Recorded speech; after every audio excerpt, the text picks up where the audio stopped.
Hey everyone, this is Dean and welcome to Strange But Real. I have a crazy story for you guys today. You're going to love this one.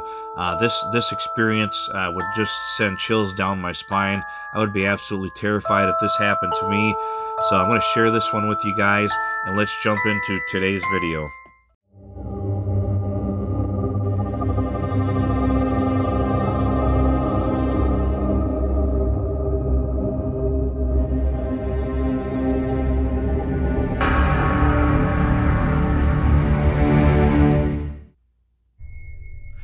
Alright, so today's video is a good one. This story would be absolutely freaky.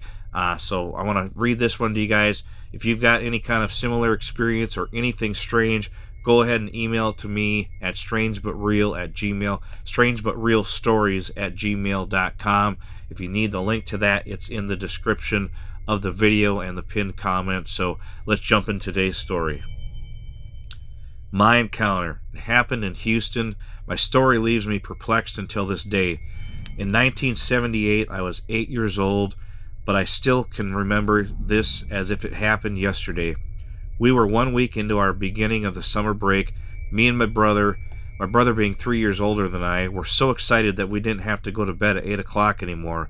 You know, it's summer break and all. Lucky for us, a man had come to our door around 7 p.m. He asked my daddy, I think my dad knew him, to give him a ride down to the rodeo that was on the outskirts of town, because there he had his new job.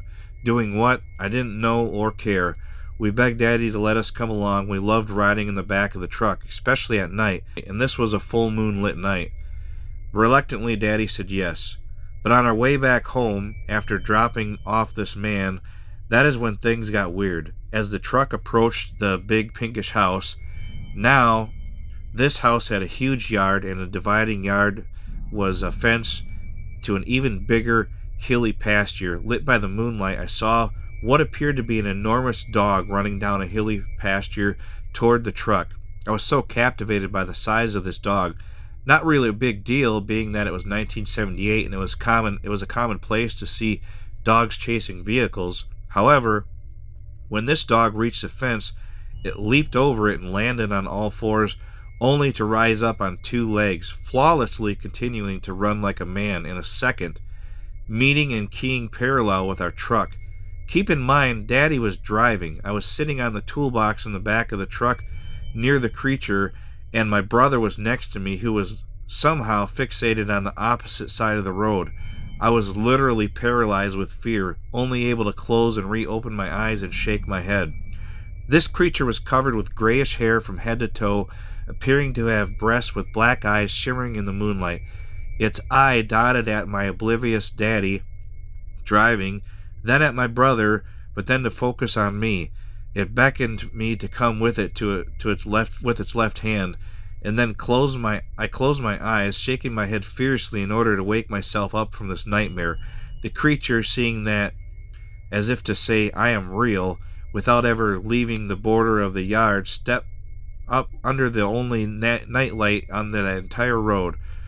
The light was at least 20 feet up. Wow, that few minutes feeling like hours. This thing's body covered 8 or 9 feet of that night light's pole. The most frightening thing was not the quite human face that seemed to be mouthing the words to me as it continued beckoning me with a very frustrating expression. It looked nothing like an ape and nothing like a man, except for a human nose that was wide and its lips movements. It could have easily grabbed me from the back of the truck, being that the border of the yard was at least 20 from the road.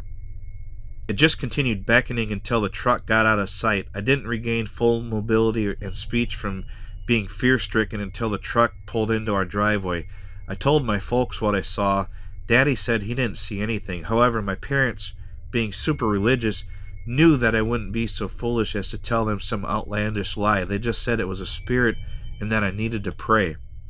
However, the question that my mama asked my brother racks my brain until this day. She asked him, "You were sitting right next to him. Why didn't you see anything?"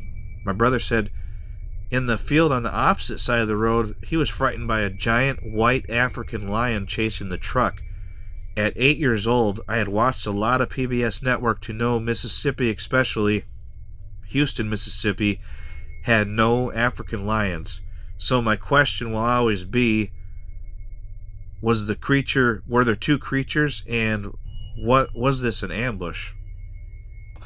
But yeah, this one, very terrifying story from this gentleman when he was a kid, and his brother saw something strange as well. I had an experience when I was a kid as well. If you guys have anything strange like this, I would love to hear from you. Email me at strangebutrealstories@gmail.com. There's a lot of things out there that we can't explain, and just unusual things. If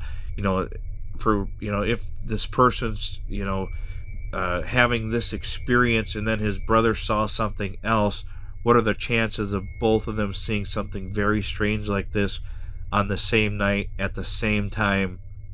It's very, very unusual. I could see one person maybe thinking they saw something when they were possibly daydreaming or whatever, but for two people to be at the same time in the same place having a similar experience, that's when you start to question that maybe there's something to this. So love to hear from you guys out there what your strange experience is. You can remain anonymous if you choose, and I'll read your story on my videos. So make sure you email that in, and make sure you hit the subscribe button to help with the YouTube algorithm, and hit the like button because that really helps with the YouTube algorithm.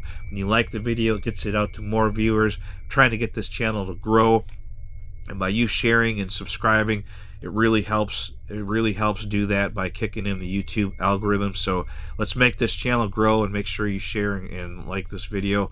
All right, guys, that's pretty much what I've got for today's story. We'll see you on the next one.